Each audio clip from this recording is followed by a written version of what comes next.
Hello, everyone. It's so great to be here. My name is Kelly DiPucchio, and I am the author of a brand new picture book called Oona. And I'm really excited to be here for this special storytime event with Green Books. Thank you so much for inviting me into your space. I love your store. I was there probably like 4 years ago. And I just love the people there, and everybody was so kind and so supportive. And so I wish I could be with you in person today. But since that's not possible, I am here today to share with you a brand new book, and I'm excited. It's called, as I said, Oona, and the pictures are by Riza Figueroa, and she did an amazing job, and I just fell in love with this little mermaid as soon as I saw her. The book kind of came about because Riza had illustrated this adorable little mermaid, and she needed a story. And so I was invited to give it a go. And so I was really excited to jump in and create a little world for this amazing character. So are we ready to hear a story? Everybody get cozy wherever you are. It's a beautiful sunny day here in Michigan, which we don't have too many of in the winter. And I imagine you don't have that many sunny days in Portland either in the winter. But here is a story about a mermaid living in an ocean, and it begins like this. Oona was sweet and a little bit salty, like the ocean where she lived. She was also brave and curious, like most treasure hunters. When Oona was just a baby, no bigger than a scallop, she chased a pearl into the mouth of a whale. Lucky for her, she popped right back out. As the years passed, Oona found bigger treasure and even bigger trouble. It's a good thing she has Otto, her new friend. Oona rescued Otto from an oyster net when he was just a pup. She taught him tricks like sit, roll over, walrus, and her favorite, pufferfish. Oona and Otto searched for treasure nearly every day. They uncovered keys and coins and buttons and bottles. Sometimes they even found lost gold. And sometimes lost glasses.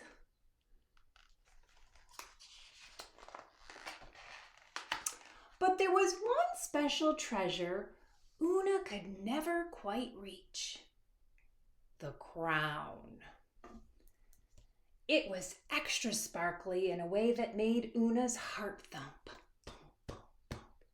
But the crown was stuck deep in the rift, and not a pole or a pail or the sticky stick of a snail could get it unstuck. Still, Oona was determined. Her next plan was a good one. She'd knock the crown loose. Unfortunately, the current shifted, and the lobster crate and rock drifted, and the squid, well, see for yourself. What do squids do? They spray their ink, right? It's hard to say who was more surprised when the water cleared, Oona or the shark.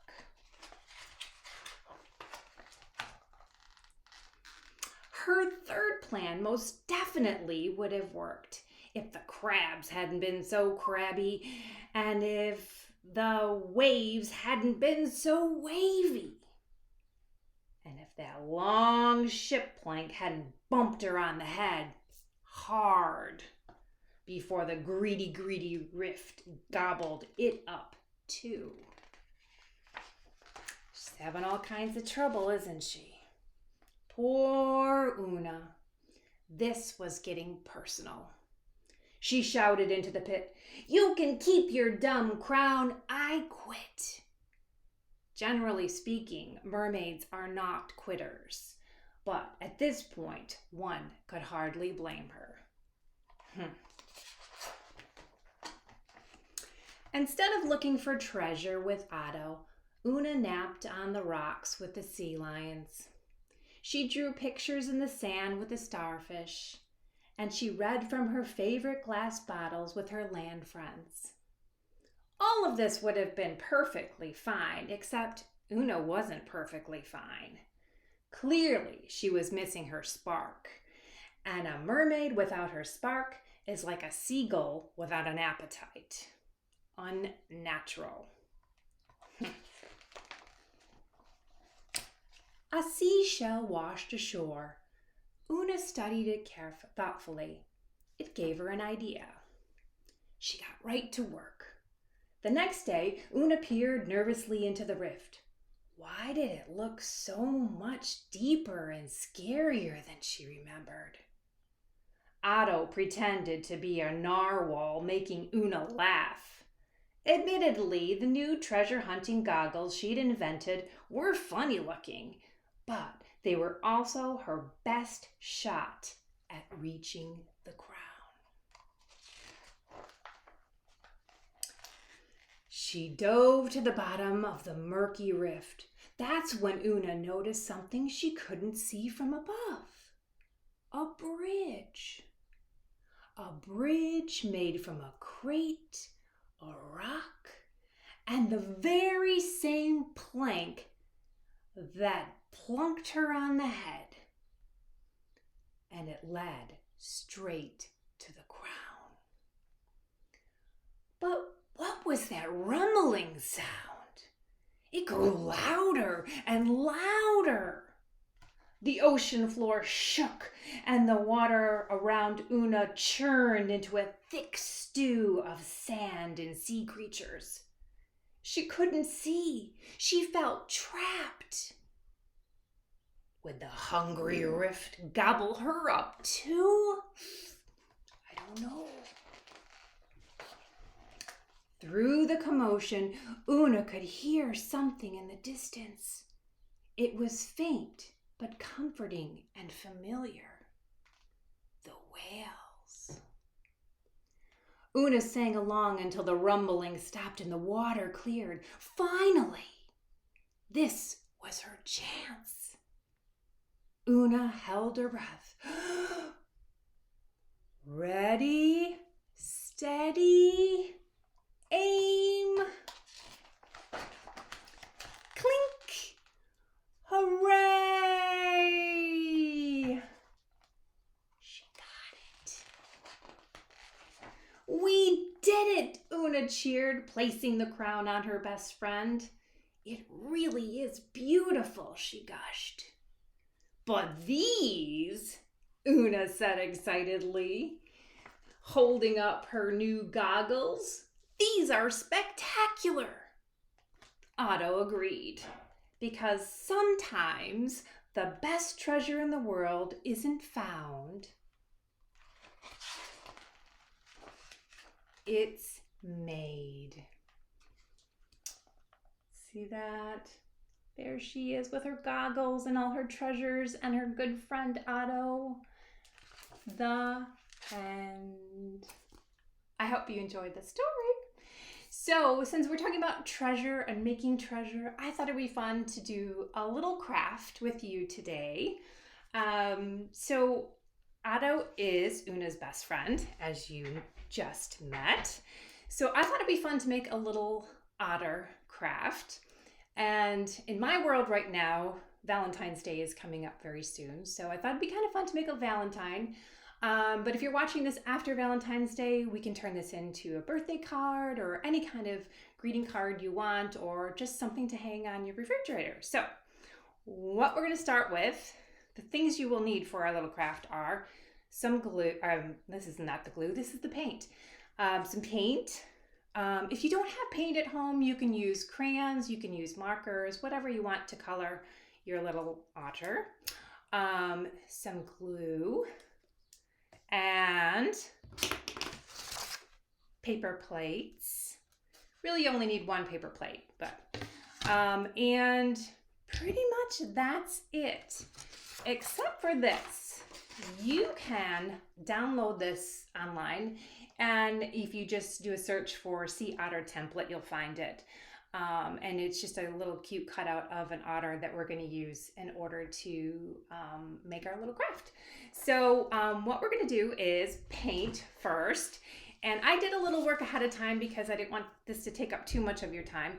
And what I did, I thought it would be fun to paint with a sponge, since, as some of you may know, sponges grow in the ocean. So I have a little sponge brush and my paper plate, which I have already some paint on. So what we're gonna do is, maybe I should show you the finished craft first so that you can kind of have in your mind what it is we're doing here. So this is what we're gonna be creating.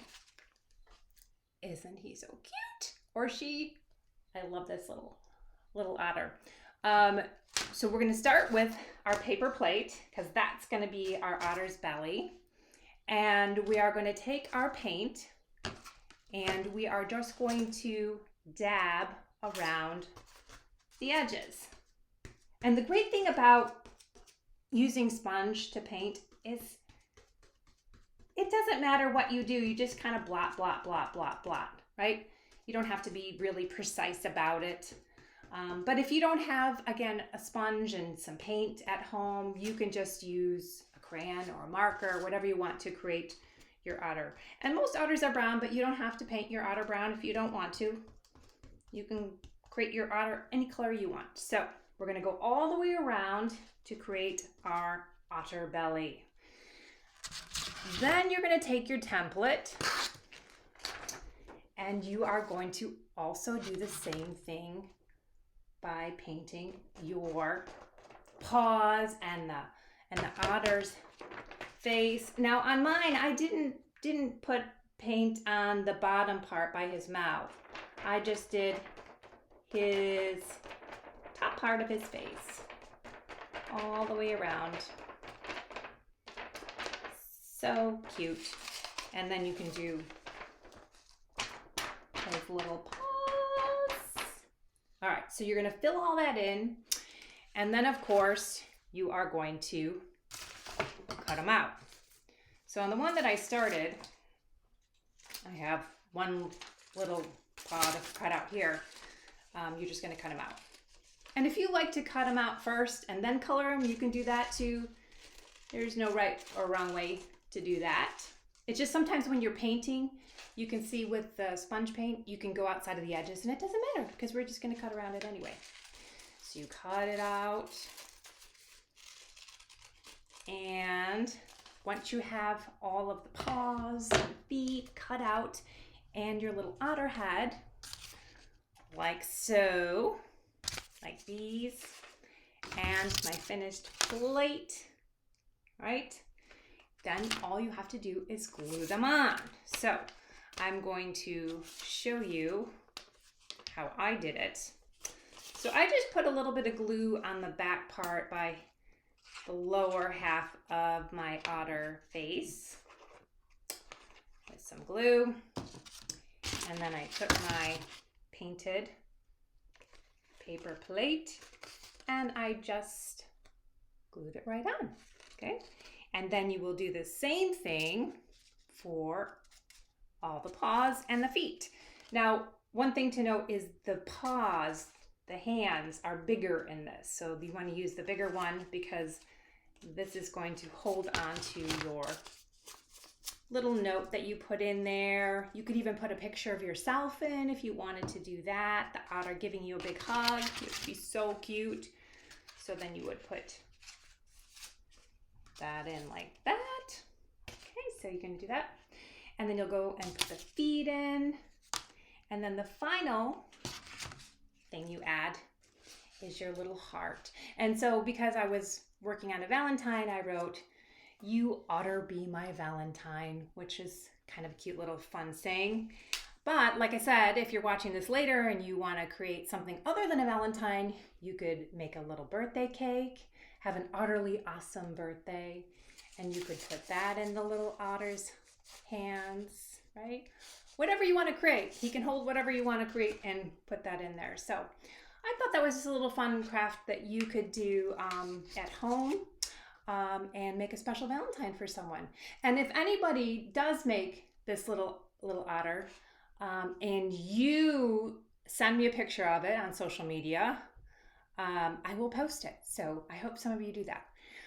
All right, well, I'm going to turn things over to Riza because she's going to tell you a little bit about her part of creating this beautiful book, Oona. And so I'm really excited for you to hear what she has to say. So thank you again and have a wonderful day. Bye-bye.